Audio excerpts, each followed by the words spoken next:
Bismillahirrahmanirrahim. Assalamualaikum warahmatullahi wabarakatuh. Alhamdulillahirabbil alamin, wassalatu wassalamu ala Muhammadin wa ala alihi wa ashabihi ajmain. Perkenalkan, nama saya Rahmatul Wahid, NIM 191404001 dari Tadris Matematika A, semester 3, Fakultas Tarbiyah dan Keguruan, UIN Imam Bonjol Padang. Video ini sengaja dibuat untuk memenuhi ujian tengah semester pada mata kuliah Strategi Pembelajaran Matematika yang dibimbing oleh Ibu Nita Putri Utami, MPD.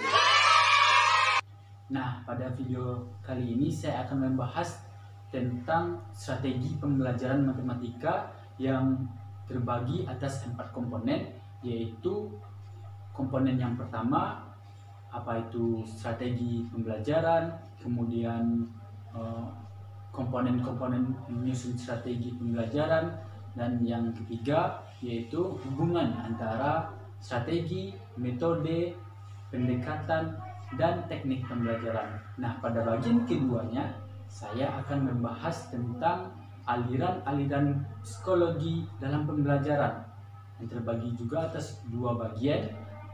Yang pertama yaitu aliran psikologi tingkah laku yang dilandasi dengan 7 macam teori, kemudian aliran psikologi kognitif yang dilandasi dengan 6 teori. Kemudian pada bagian ketiga saya akan membahas tentang kemampuan dasar mengajar yang sangat dibutuhkan oleh seorang pendidik atau guru. Nah, pada bagian terakhir saya akan membahas tentang pendekatan-pendekatan pembelajaran matematika yang terbagi juga atas 4. Yang pertama yaitu pendekatan konstruktivisme, yang kedua pendekatan pemecahan masalah, yang ketiga pendekatan open-ended, dan yang terakhir adalah pendekatan realistik. Selamat menyaksikan. Mari kita masuk kepada komponen yang pertama, yaitu strategi pembelajaran. Yang pertama yaitu pengertian strategi. Strategi adalah siasat atau kiat yang sengaja direncanakan oleh guru berkenaan dengan segala persiapan pembelajaran agar pelaksanaan pembelajaran berjalan dengan lancar dan tujuannya yang berupa hasil belajar dapat tercapai secara optimal. Selanjutnya, komponen-komponen penyusun strategi. Yang pertama yaitu tujuan. Tujuan adalah arah yang akan dituju dalam proses pembelajaran. Yang kedua, materi. Materi adalah bahan pelajaran yang biasanya disusun berdasarkan tujuan pembelajaran.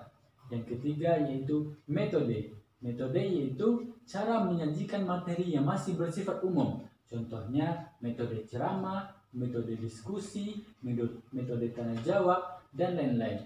Dan selanjutnya yaitu media. Media adalah alat yang digunakan sebagai penunjang dalam proses pembelajaran, yaitu pendekatan. Pendekatan adalah cara yang ditempuh oleh guru dalam pelaksanaan pembelajaran agar konsep yang disajikan dapat diadaptasikan oleh siswa. Selanjutnya yaitu teknik. Teknik adalah cara yang dilakukan oleh guru dalam mengimplementasikan suatu metode secara spesifik. Misalnya metode diskusi. Nah, pada metode diskusi ini teknik yang digunakan oleh guru berbeda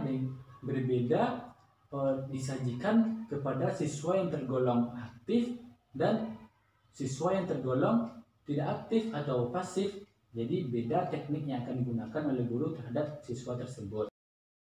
Yang selanjutnya adalah taktik. Taktik adalah gaya seseorang dalam melaksanakan suatu metode dan teknik pembelajaran yang bersifat individual. Misalnya 2 orang sama-sama menggunakan metode ceramah, namun taktik yang mereka gunakan pasti berbeda. Kemudian yang terakhir adalah evaluasi. Evaluasi adalah suatu proses menentukan tercapai atau tidaknya tujuan pembelajaran. Selanjutnya yaitu hubungan strategi, metode, pendekatan, dan teknik pembelajaran.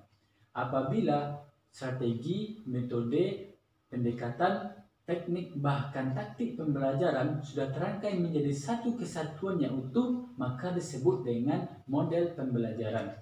Jadi Model pembelajaran adalah bentuk pembelajaran yang tergambar dari awal sampai akhir yang disajikan secara khas oleh guru.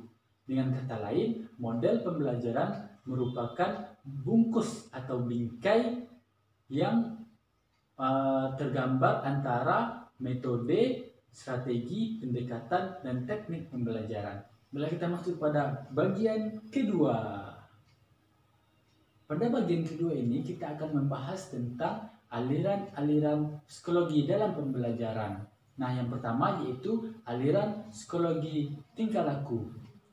Aliran psikologi tingkah laku adalah aliran psikologi yang menitik beratkan kepada tingkah laku siswa atau peserta didik yang mengabaikan aktivitas mental seorang siswa. Nah, jadi teori ini atau aliran ini sangat diperlukan untuk dipahami bagi seorang guru atau pendidik. Kira-kira siswa yang tingkah lakunya seperti ini, strategi apa yang akan kita lakukan atau yang lebih tepatnya terhadap siswa tersebut supaya dalam proses pembelajaran sesuai apa yang akan kita berikan terhadap tingkah laku siswa tersebut. Kita masuk kepada teori yang pertama, yaitu teori Thorndike. Teori Thorndike terkenal dengan teorinya law of effect atau hukum akibat.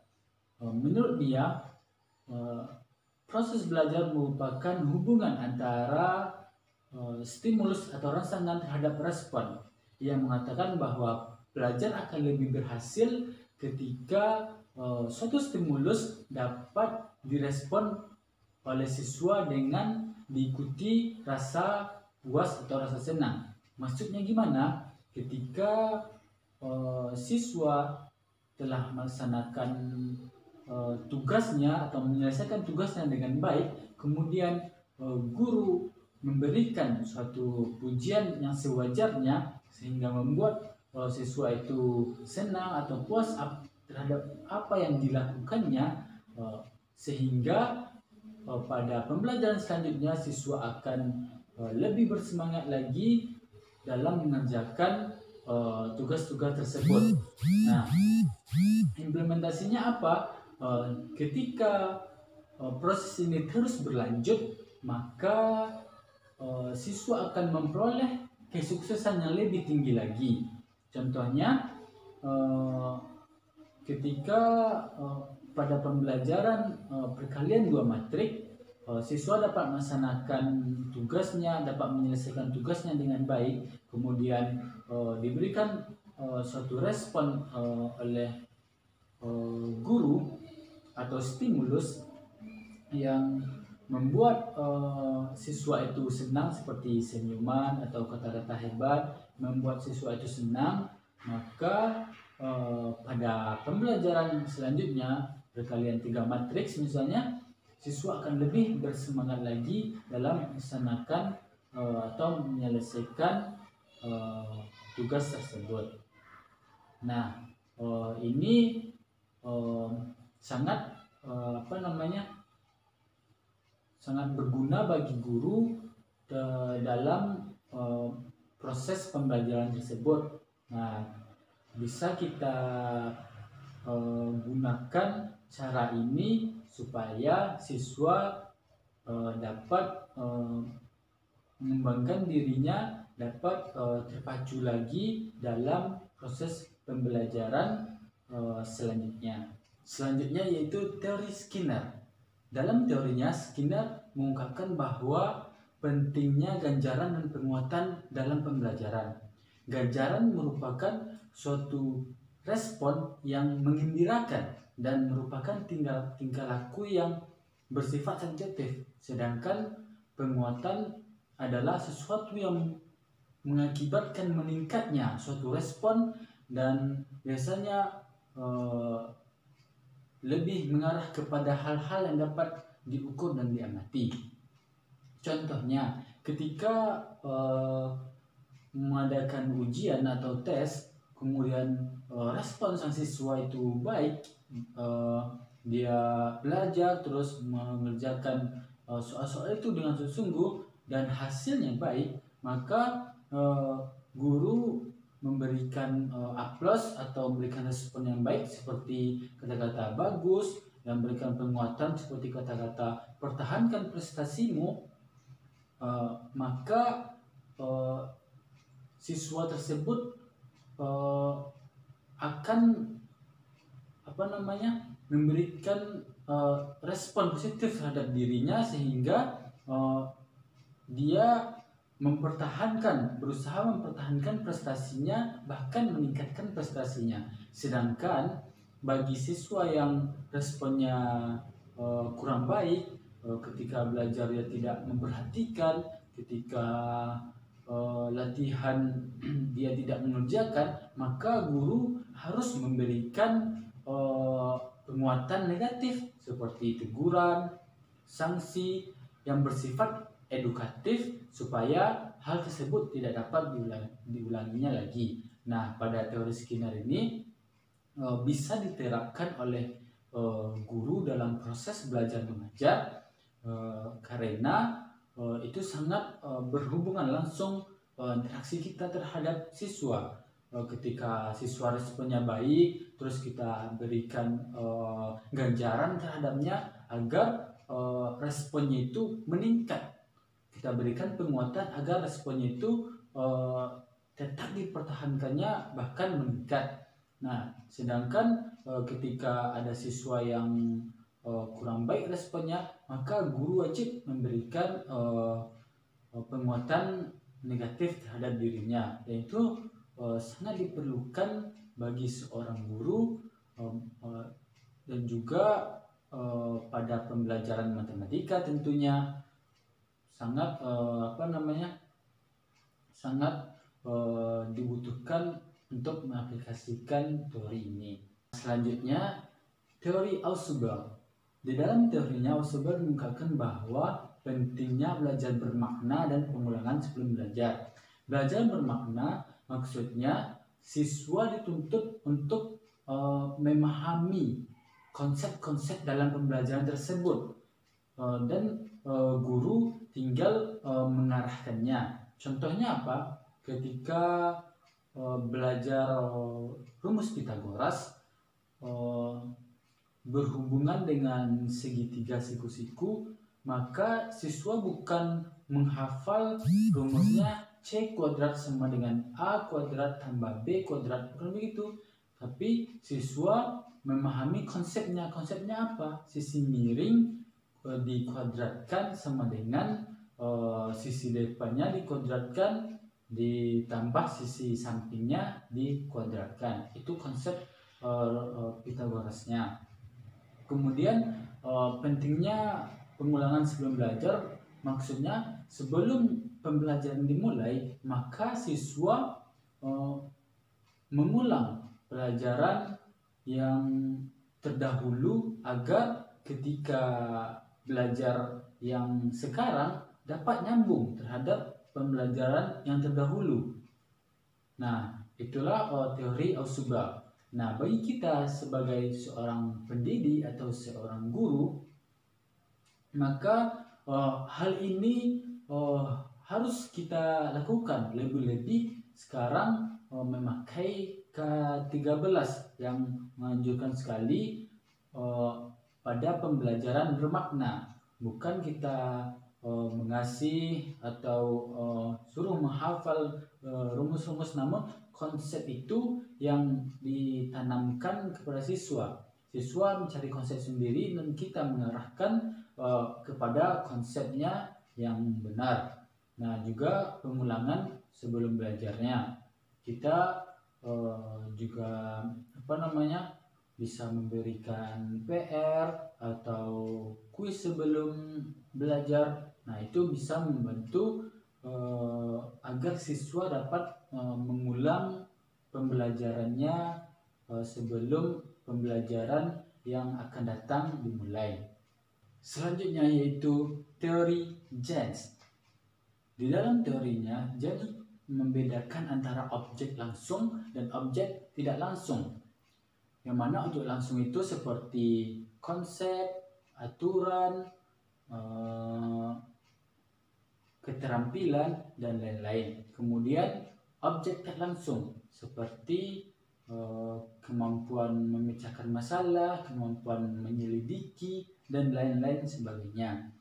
Nah, di dalam teorinya juga James mengungkapkan ada 8 tipe pembelajaran. Yang pertama yaitu belajar isyarat. Kata kuncinya adalah tidak ada niat atau spontanitas, seperti menyukai atau tidak menyukai suatu pelajaran akibat perilaku gurunya. Kemudian belajar stimulus respon, yaitu adanya niat dari siswanya seperti meniru tulisan guru di papan tulis. Kemudian belajar tentang rangkaian gerak atau mempelajari memperhatikan gerak-gerik guru. Kemudian belajar rangkaian verbal. Verbal itu lisan, seperti menjawab pertanyaan guru secara lisan.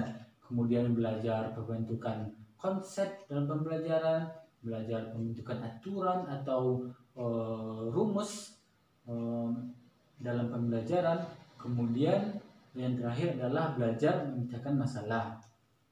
Nah, sebagai guru, terkait 8 tipe pembelajaran menurut James tadi perlu kita perhatikan, karena pertama itu kan belajar isyarat, siswa itu melihat perilaku gurunya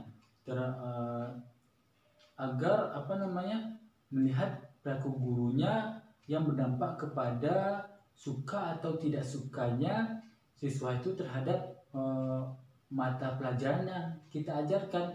Jadi kita harus menjaga sikap supaya siswa itu tertarik kepada kita. Kemudian juga ada gerak-gerik kita yang akan diperhatikan siswa, lisan kita yang akan diperhatikan siswa, dan itu akan ditiru oleh siswa. Dan sikapnya otomatis, ketika sikap kita baik yang kita tampilkan, maka akan berdampak terhadap sikap oleh peserta didik kita itu sendiri. Maka itu perlu kita perhatikan. Selanjutnya yaitu teori Pavlov. Pavlov mengungkapkan tentang konsep pembiasaan. Maksudnya guru dituntut untuk memberikan pembiasaan agar siswa terbiasa memberikan respon positif terhadap sesuatu hal. Misalnya ketika guru memberikan tugas atau pekerjaan rumah kepada siswa dan siswa mengerjakannya, maka guru harus memeriksa dan memberikan nilai terhadap tugas atau pekerjaan rumah tersebut agar kedepannya siswa lebih antusias dalam mengerjakan hal tersebut. Namun sebaliknya, jika guru tidak memeriksa, tidak memperhatikan tugasnya atau PR-nya, maka akan berdampak terhadap tindakan siswa tersebut. Mereka tidak antusias terhadap PR atau tugas tersebut. Selanjutnya yaitu teori Bandura. Di dalam teorinya, Bandura mengungkapkan bahwa siswa belajar melalui meniru. Jadi siswa meniru perilaku gurunya, seperti gurunya bersikap sopan santun, bersikap ramah, tidak kasar, lemah lembut. Nah, itu secara tidak langsung ditangkap oleh siswa dan juga ditirunya dan diaplikasikannya ke dalam kehidupannya sehari-hari. Nah, maka guru tersebut merupakan model profesional bagi siswa. Jadi guru harus memperhatikan setiap perilakunya, karena perilaku yang baik akan ditiru oleh siswa, dan juga perilaku yang buruk jika ditampilkan ke siswa maka juga akan ditiru oleh siswa. Maka guru harus memperhatikan tingkah lakunya sebaik mungkin yang akan ditampilkan kepada siswanya. Kemudian yang selanjutnya, yang terakhir yaitu teori atau aliran latihan mental. Teori ini mengungkapkan bahwa di dalam otak manusia itu terdapat gumpalan-gumpalan otot, dan apabila dilatih maka otot itu akan kuat, sehingga jika banyak berlatih otot itu akan kuat. Jika berat semakin berat yang ditanggungnya, maka semakin encer juga otaknya. Nah, seperti di dalam matematika ada namanya latihan soal. Ketika siswa dituntut untuk mengerjakan latihan soal, memperbanyak latihan soal, maka ia akan lebih mudah untuk memahaminya. Bahkan ketika mengerjakan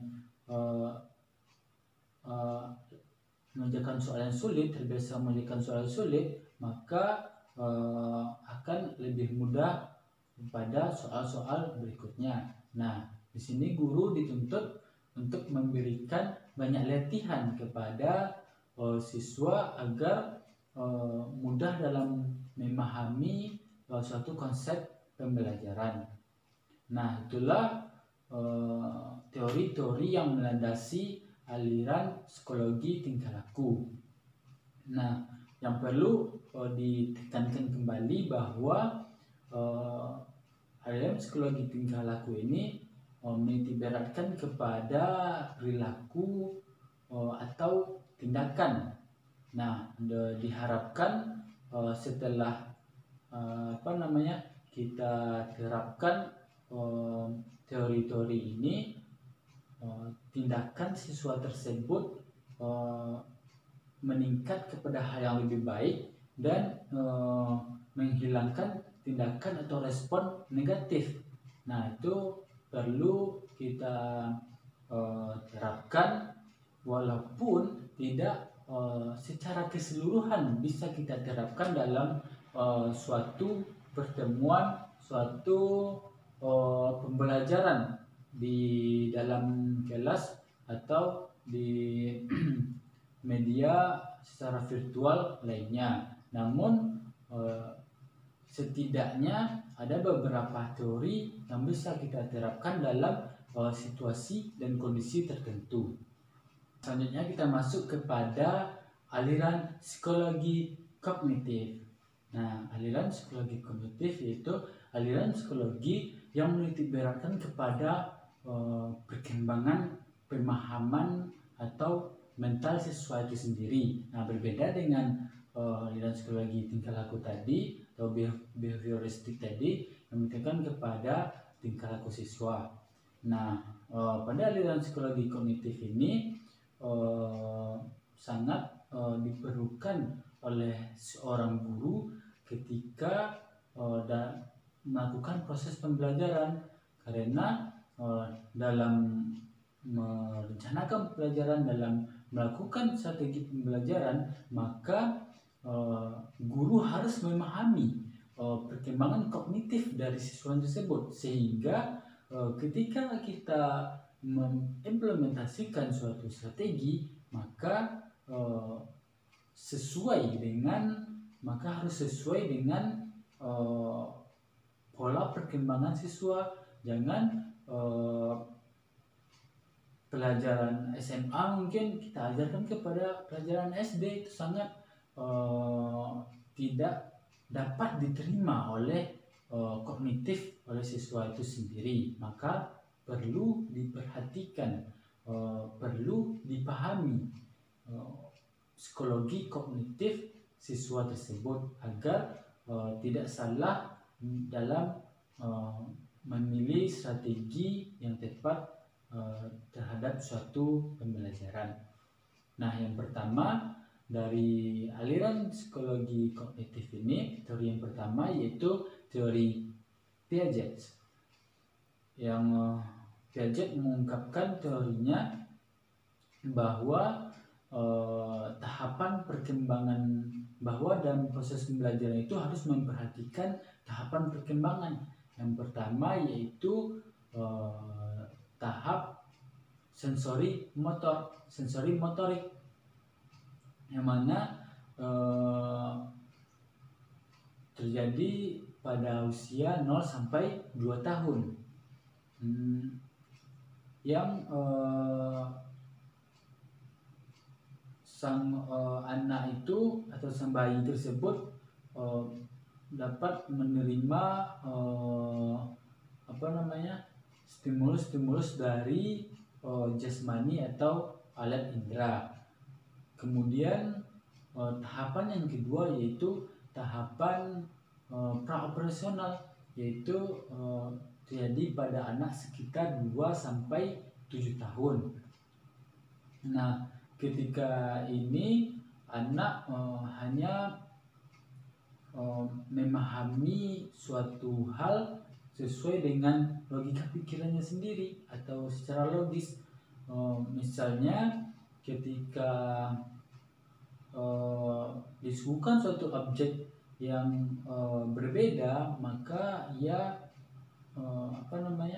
sesuatu objek yang sama namun letaknya berbeda, maka ia akan mengatakan berbeda pula. Contohnya, ketika ada kelereng 5 buah kelereng yang diletakkan dekat dan juga ketika dipindahkan kelereng itu jauh, maka ia akan menganggapnya yang jauh itu lebih banyak daripada yang selanjutnya, yaitu tahapan operasi konkret, yaitu terjadi pada anak umur sekitar 7 sampai 11 tahun. Nah, pada umur ini kira-kira SD ya. Pada umur ini anak sudah bisa untuk mulai menelaah, mulai menalisis terhadap suatu objek yang disuguhkan. Misalnya ada 20 bola kayu yang 15 diantaranya berwarna merah. Maka jika pertanyaannya manakah bola kayu yang lebih banyak, maka pada anak yang praoperasional tadi mengatakan bola yang berwarna merah yang berjumlah 15 itulah yang lebih banyak, sedangkan yang anak yang sudah perkembangannya operasi konkret maka mengatakan yang paling banyak itu adalah bola kayu, karena semuanya itu adalah bola kayu. Kemudian tahapan yang terakhir yaitu tahapan operasional formal, yaitu anak sudah bisa mampu untuk menalar hal-hal yang bersifat abstrak seperti penggunaan simbol, penggunaan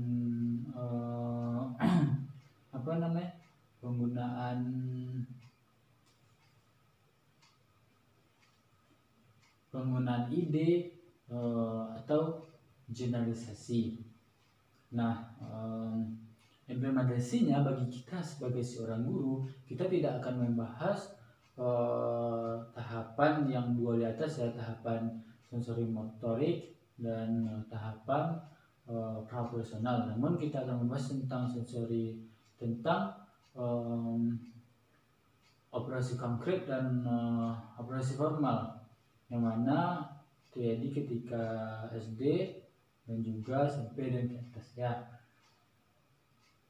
Dan seperti saya bilang terdahulu tadi, maka guru harus memperhatikan psikologi perkembangan siswa tersebut ketika belajar geometri misalnya. Maka anak SD hanya disuguhkan bentuk-bentuk bangun datar, mencari luas, mencari lingkaran, hanya itu saja. Namun kepada anak SMP atau SMA sudah mulai kepada mencari jaraknya, mencari volume pada bangun ruang. Nah, dan berbagai pembelajaran lanjutan lainnya dari pembelajaran dasar dari anak pembelajaran SD tersebut.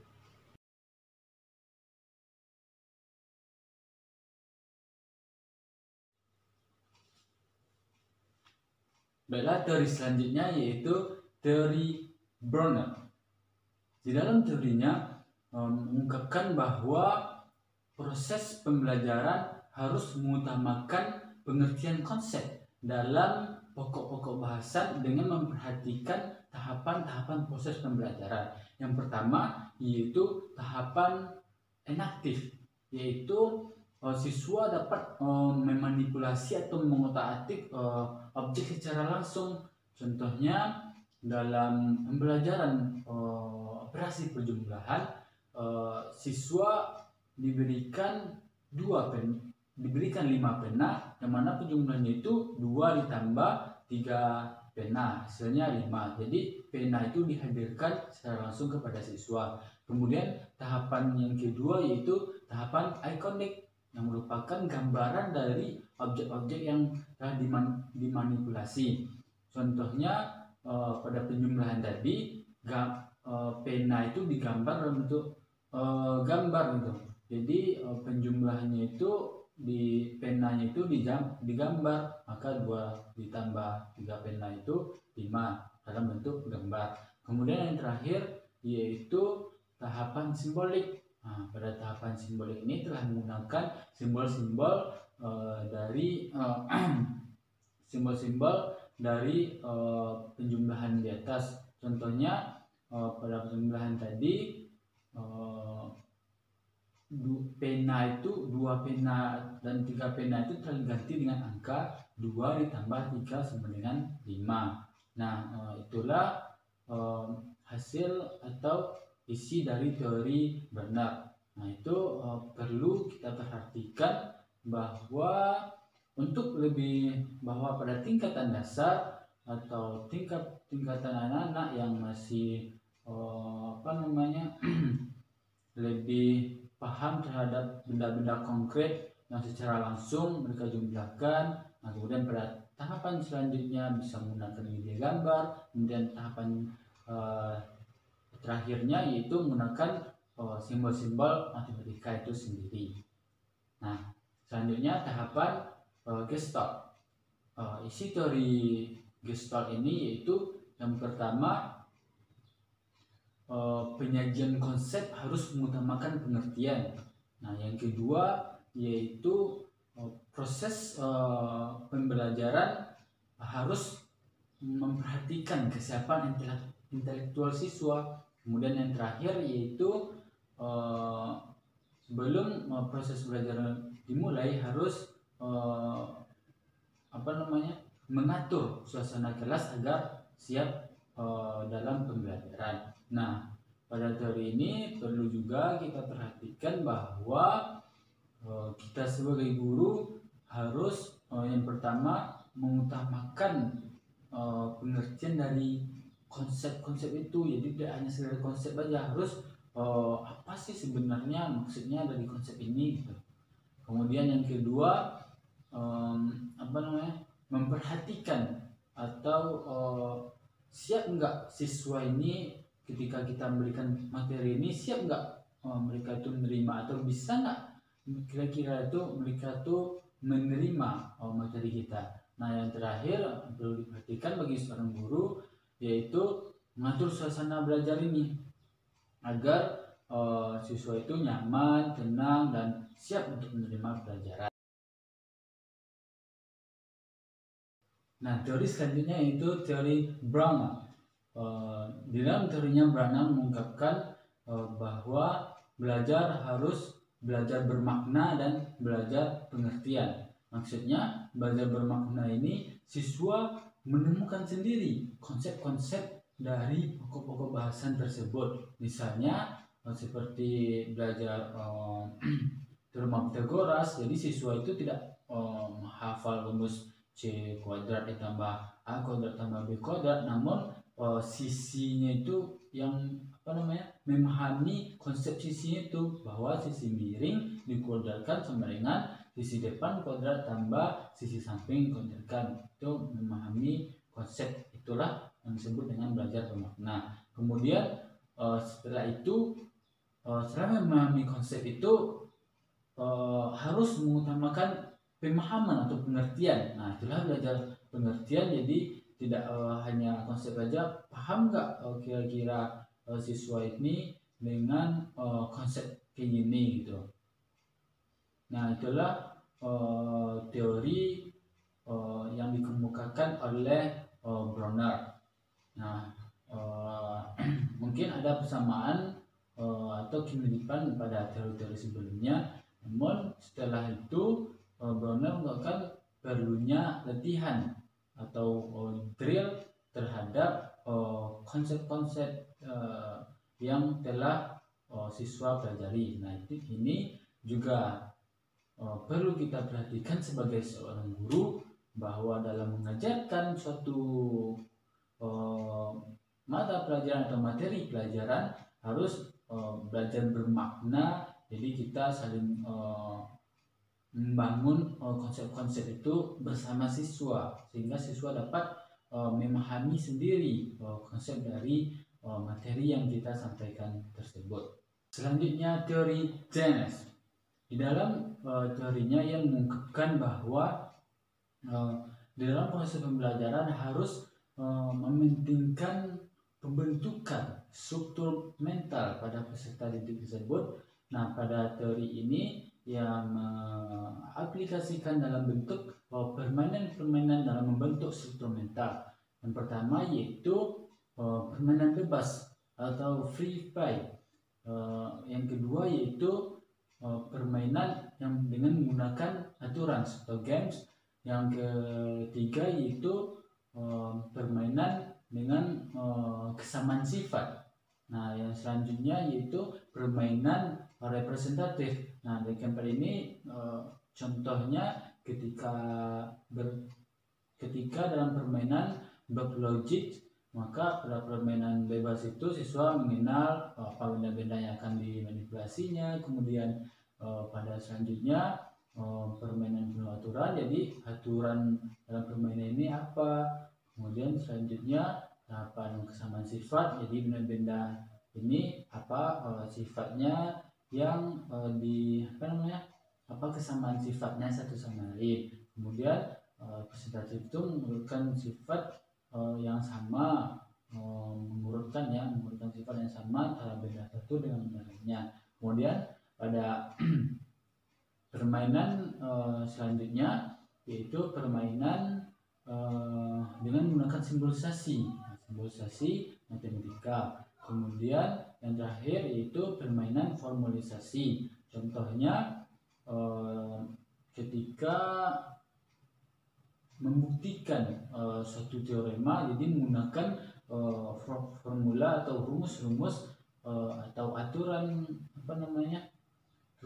turunan atau aturan-aturan yang harus dipenuhi dalam membuktikan suatu teorema tersebut atau suatu aksioma tersebut.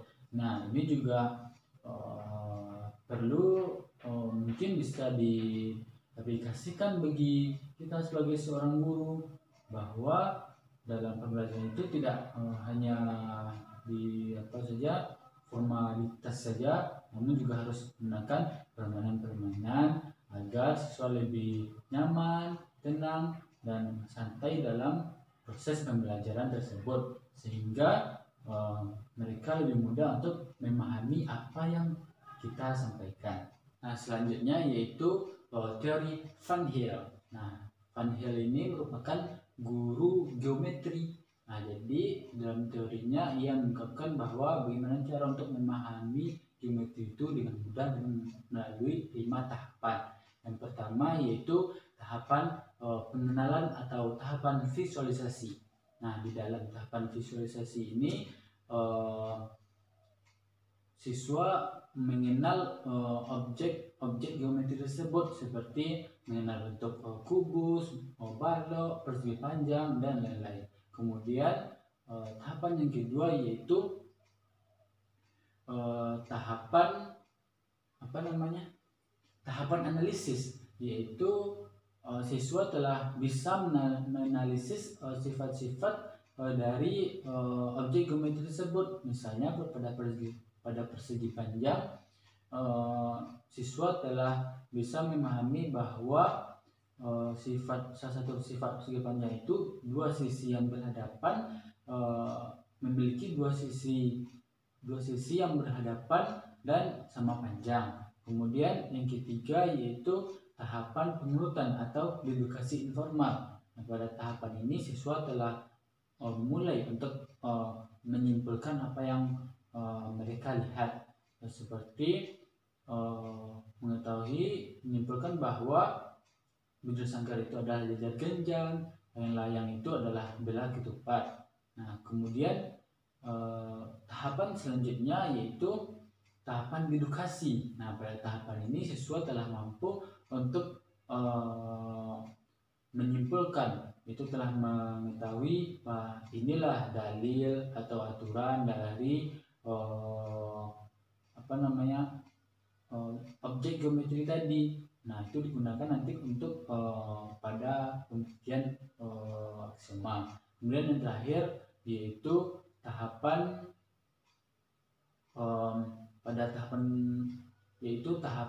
formal, tahapan akurasi. Nah, pada tahapan akurasi ini siswa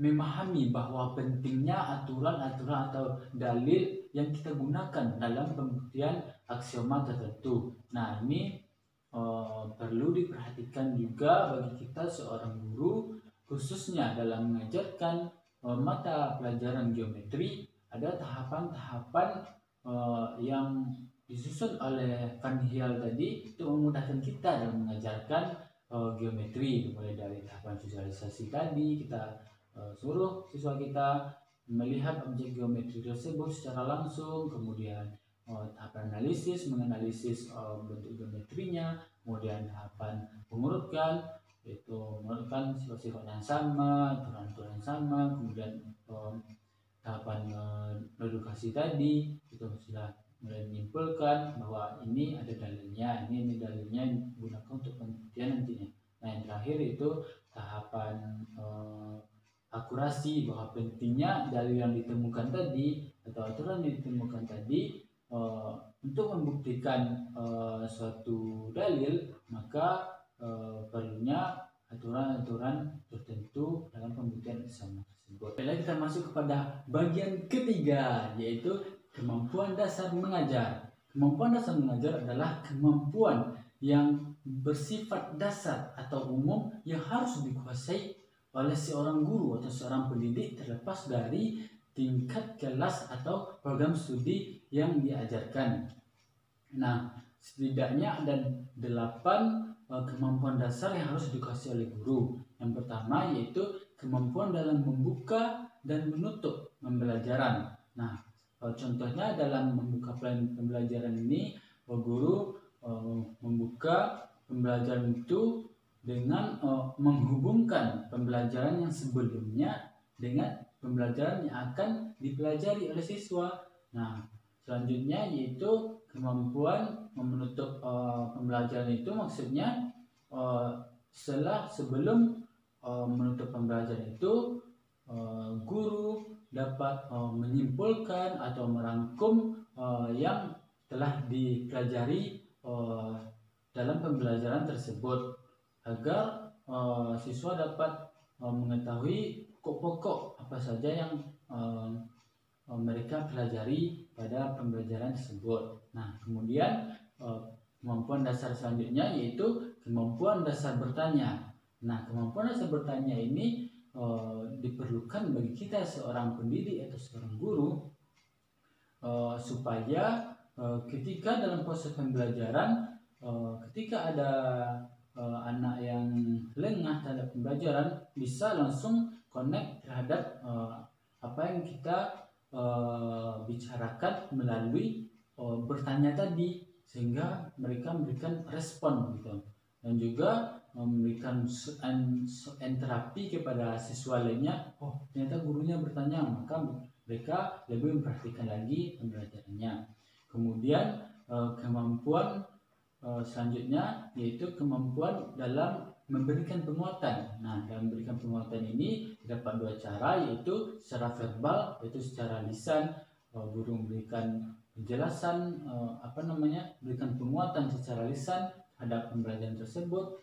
Kemudian secara nonverbal atau gerak-gerik guru. Kemudian kemampuan dasar keempat yaitu kemampuan dasar dalam memberikan variasi. Nah, variasi ini bisa berbagai bentuk, seperti variasi dalam intonasi berbicara, variasi dalam gerak-gerik kita, kemudian variasi dalam penggunaan alat-alat atau media-media sebagai penunjang pembelajaran, sehingga siswa tidak jenuh atau bosan terhadap apa yang kita sampaikan.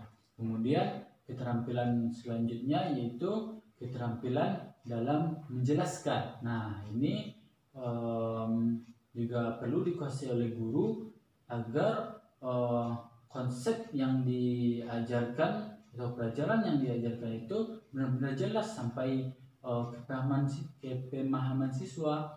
Maka guru jangan sekali-kali masuk kelas jika beliau belum memahami secara betul konsep yang akan beliau ajarkan, karena nantinya takutnya membingungkan para siswa.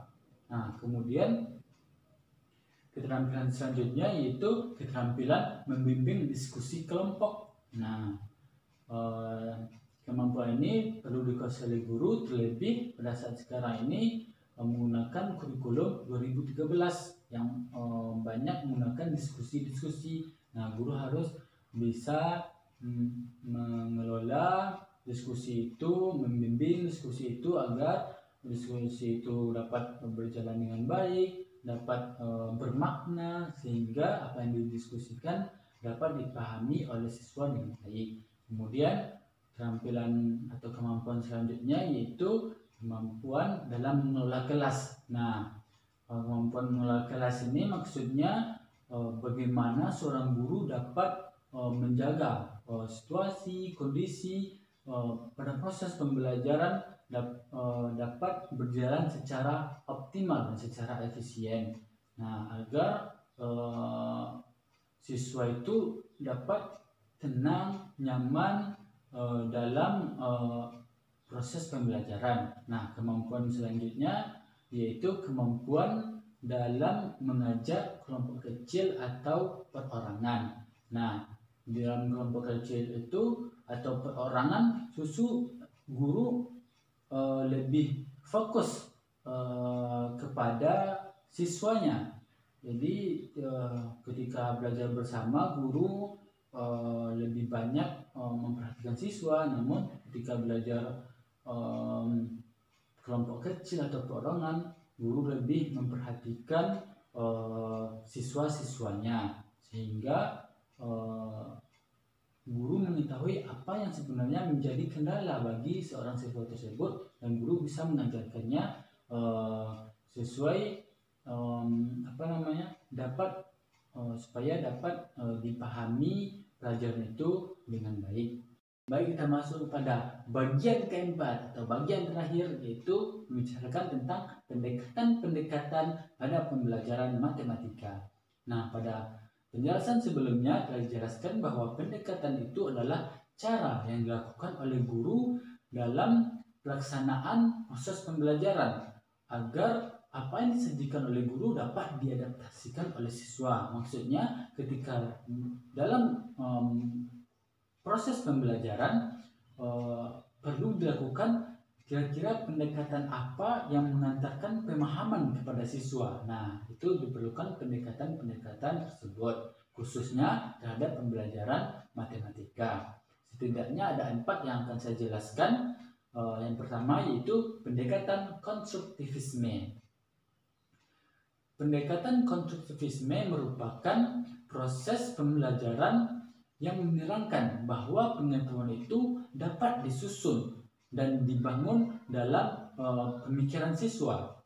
Menurut Coates, belajar matematika dalam paham konstruktivisme merupakan proses di mana siswa diarahkan untuk mengkonstruktivisme pengetahuan matematika itu sendiri. Nah, dalam pembelajaran matematika, siswa diarahkan untuk membangun atau menyusun atau mengkonstruktivis pengetahuan matematika itu sehingga dapat memahami konsep atau struktur matematika tersebut. Nah, selain itu dalam paham ini juga diperlukan evaluasi atau dan asesmen atau tugas untuk memperkuat pemahaman suatu konsep kepada siswa. Contohnya pengaplikasian paham konstruktivisme ini yaitu ketika misalnya guru memberikan soal 10 pangkat 3 berapa pada siswa. 10 pangkat 3 1000 kata siswa. Kemudian 10 pangkat 2 berapa? Dijawab oleh siswa 100. 10 pangkat 1 berapa? Dijawab oleh siswa 10. Kemudian 10 pangkat 0. Kemudian siswa mulai bingung, terus mulai memikir. Nah, disitulah peran guru untuk bagaimana memahamkan siswa terhadap pelajaran tersebut. Nah, guru memberikan clue bahwa dari awal tadi telah strukturnya atau polanya dibagi dengan 10. Misalnya 10 pangkat 3 1000, kemudian 10 pangkat 2 bagi 10 100, 10 pangkat 1 100 bagi 10 10. Nah, kalau 10 pangkat 0 berarti 10 itu dibagi dengan 10. 10 pangkat 1 itu dibagi dengan 10, maka hasilnya adalah 1. Kemudian 10 pangkat min 1 berarti 10 pangkat 0 tadi dibagi 1, berarti 1 per 10. Nah, begitu seterusnya. Itulah salah satu contoh dalam mengaplikasikan paham konstruktivisme ini. Nah, ini cukup pada pembelajaran yang lainnya cukup sulit untuk diaplikasikannya, karena itu menyusun, mengkonstruksi pemahaman yang kita memberikan clue-clue saja kepada siswa, dan siswa mengkonstruksi konsep itu di dalam pemikirannya. Selanjutnya yaitu pendekatan pemecahan masalah. Pendekatan pemecahan masalah yaitu suatu proses yang kompleks dalam di mana siswa mengkoordinasikan antara pemahaman, pengalaman, dan institusi dalam memenuhi suatu tuntutan dari suatu situasi. Nah, menurut Polya ada 4 langkah-langkah yang dilakukan dalam proses penyelesaian masalah. Yang pertama yaitu memahami masalah. Nah, kita harus memahami terlebih dahulu apa masalahnya atau apa bentuk soalnya atau apa yang ditanyakan dalam soal tersebut. Kemudian yang kedua, merencanakan cara penyelesaiannya. Kemudian yang ketiga yaitu melaksanakan sesuai dengan rencana kita tadi. Dan yang terakhir yaitu looking back atau melihat kembali apakah hasil yang diperoleh itu benar atau salahnya. Nah, di dalam pembelajaran matematika itu sendiri tidak semua soal dikategorikan dalam soal pemecahan masalah, walaupun soal tersebut merupakan soal cerita, namun apabila bisa dikerjakan secara langsung tanpa menggunakan langkah-langkah yang di atas tadi, tanpa menggunakan strategi, maka itu tidak bisa dikategorikan kepada soal pemecahan masalah. Contohnya, ketika operasi perhitungan yaitu 350 ditambah 100 ditambah 50, berapa hasilnya? Itu tidak merupakan contoh pemecahan masalah walaupun ada soal ceritanya. Misalnya 350 buku ditambah 100 buku dan 50 buku, maka berapa jumlah buku semuanya? Nah, itu juga tidak termasuk soal pemecahan masalah. Nah, contoh untuk pemecahan masalah ini dalam operasi perhitungannya, kita ambil contoh yang lebih mudah aja. Misalnya berapa jumlah angka dari 1 sampai 50. Nah, itu banyak cara yang bisa kita lakukan, banyak strategi yang bisa kita lakukan, dan perlu strategi yang khusus untuk menyelesaikannya. Misalnya walaupun ada yang secara manual saja gitu, misalnya dijumlahkan 1 tambah 2 tambah 3 tambah sampai 50 nantinya kan. Cuma jika anaknya kreatif, maka ia akan menggunakan langkah-langkah yang di awal tadi, itu memahami masalahnya, kemudian mencanangkannya, kemudian menyelesaikannya, kemudian melihat kembali atau looking back. Nah, kira-kira strategi apa ya yang kita lakukan dalam menyelesaikan masalah ini? Nah, salah satu strateginya yaitu misalnya 1 ditambah 49, kemudian 2 ditambah 48, kan jumlah hasilnya nanti polanya itu 50 50 50 50 50. Nah, itu bisa terbentuk pola nanti 50 dikali 50 dikali berapa itu ya, 50 kali 25 misalnya polanya nanti. Nah, itu hasilnya, itu lebih mudahnya. Nah, di dalam mengajarkan pemecahan masalah ini juga diperlukan memperhatikan waktu, perencanaan, manajemen kelas, sumber, teknologi, dan strategi. Strategi ini misalnya strategi act out, atau strategi beraksi, strategi membuat pola, atau membuat tabel. Nah, kan ada soal cerita tuh yang memudahkan kita ketika kita menggunakan membuat tabelnya dalam soal cerita tersebut untuk memudahkan, dan strategi menggunakan kalimat terbuka dan strategi lainnya.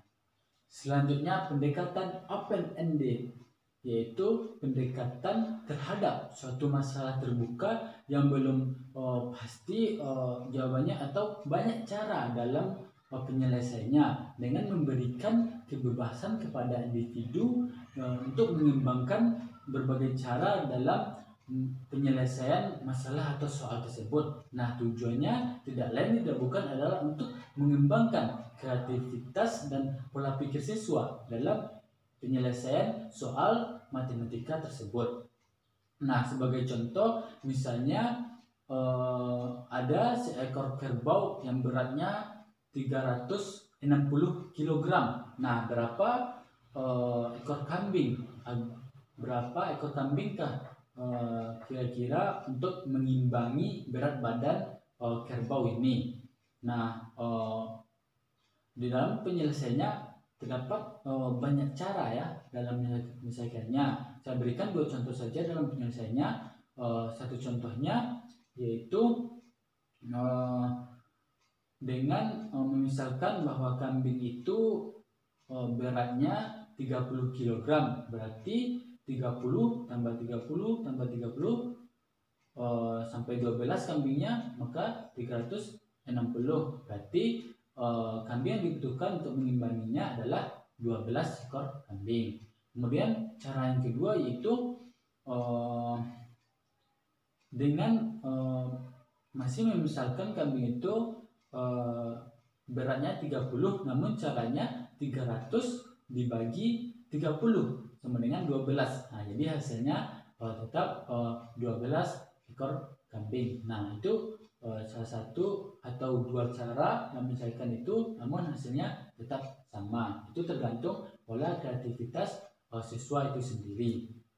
Nah, bagi kita sebagai seorang guru harus perlu memperhatikan atau menggunakan juga pendekatan ini, karena dapat mengembangkan pola pikir atau kreativitas siswa dalam mengerjakan soal matematika, sehingga siswa dapat menganalisis kira-kira cara bagaimana yang akan dia lakukan, atau pendekatan seperti apa yang cara seperti apa yang dia lakukan agar hasilnya itu benar gitu. Nah, jadi guru dituntut untuk membimbing siswa kepada cara penyelesaian tersebut. Maksudnya harus memenuhi aturan-aturan yang berlaku, tidak melanggar aturan-aturan yang berlaku. Misalnya pada perkalian harus menggunakan peraturan itu, misalnya perkalian berpangkat atau perkalian berbentuk pecahan harus, atau perjumlahan harus penjumlahan berbentuk pecahannya harus menggunakan aturan tertentu, tidak dijumlahkan pembilang sama pembilang, jumlahkan penyebut sama penyebut dijumlahkan, tidak begitu ya, cuman harus memenuhi aturan-aturan yang berlaku di dalam matematika. Pendekatan selanjutnya adalah pendekatan realistik. Pendekatan realistik yaitu pendekatan dengan menggunakan masalah sehari-hari sebagai sumber inspirasi dalam pembentukan konsep dan mengaplikasikan konsep-konsep tersebut. Atau dapat dikatakan bahwa pembelajaran matematika dalam pendekatan realistik ini adalah pembelajaran dengan menggunakan atau membawa hal-hal yang nyata atau real dari kehidupan sehari-hari siswa dalam pembentukan konsep matematika itu sendiri. Nah, di sini guru dituntut untuk membimbing, mengarahkan dalam pembentukan konsep melalui masalah-masalah yang terjadi dalam kehidupan sehari-hari siswa. Contohnya, contoh soalnya dalam memahamkan konsep perkalian. Nah, kan dimulai dari konsep penjumlahan. Misalnya contoh soalnya, berapakah jumlah 3 ekor, berapakah jumlah kaki 3 ekor ayam? Nah, kemudian siswa yang telah belajar penjumlahan tentu ya mengenal ayam itu, tentulah ya mengenal ayam, dia membayangkan ayam itu memiliki 2 ekor, memiliki 2 buah kaki, kemudian ada 3 ekor ayam, berarti 2 tambah 2 tambah 2 kemudian 6. Nah, kemudian guru tetap menjawabnya betul, namun beliau ingin memberikan konsep perkalian, namun dijawabnya dengan penjumlahan. Nah, guru mengarahkan dan membimbing agar konsep perkalian itu dapat diterima oleh siswa, seperti berarti 2 tambah 2 tambah 2, berarti berapa kali siswa itu, berapa kali kamu menyebut 2-nya itu, misalnya guru bertanya 3 kali, berarti 2 dikali 3, berarti apa itu ditanya, berarti 2 kali saya menyebut 3, berarti kalau lebih singkatnya 2 kali 3. Nah, setelah guru dapat menjawab hasilnya betul, dan mulai menjelaskan bahwa di dalam operasi hitung matematika, selain penambahan dan pengurangan, penjumlahan dan pengurangan, juga ada namanya konsep perkalian, seperti yang disebutkan teman kamu tadi, bahwa ketika 2 tambah 2 tambah 2 itu 6, berarti 2 kali nyebut berarti 3 kali nyebut 2-nya, maka 3 kali 2 sama dengan 6 juga. Itulah konsep perkaliannya. Berarti perkalian itu merupakan